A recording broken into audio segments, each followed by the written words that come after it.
Well, tonight in our For the People coverage, after this upcoming election, Washington will have a new governor for the first time in 12 years. Now, Washington hasn't had a Republican governor since the 1980s. Marissa Rio joins us in studio. And Marissa, you spoke with a political expert today. So what is the likelihood of Washington having a Republican governor?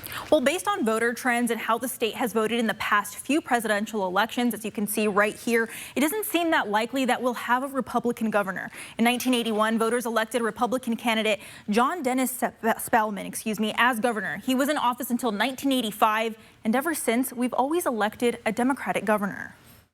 It's a big uphill battle for Republicans to be able to find success in the gubernatorial race. Democratic candidate Bob Ferguson and Republican candidate Dave Reichert are the two men racing to be Washington's next governor.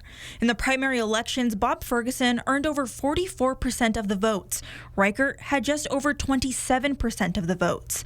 So what's changed since the 1980s that makes this seat so difficult to flip? So as more companies have been expanding since the 1980s, more jobs have been coming. Those are on average higher income, higher education requirement jobs, right? And just based off voter demographic trends, that doesn't lend itself toward a Republican advantage. According to Pew Research, voters in the lowest and highest income levels do tilt more Democratic than Republican. While Washington is a blue state, here in Spokane County, we may feel split.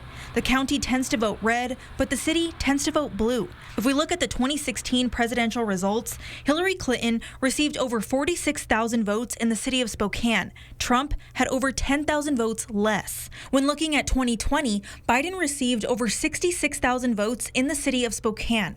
Trump had just over 47,000 votes. I asked Dr. Heitfield, whose expertise is in political behavior and elections, why the city of Spokane is different from the rest of the county. He said it's because of population growth and the amount of people moving here to the city.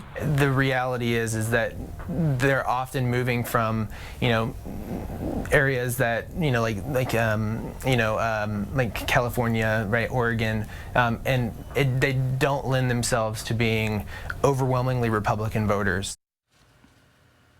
So the big factors as to why Dr. Heitfield believes the city of Spokane tends to lean left while the county tends to lean right is because of the urbanization and growth here in the city.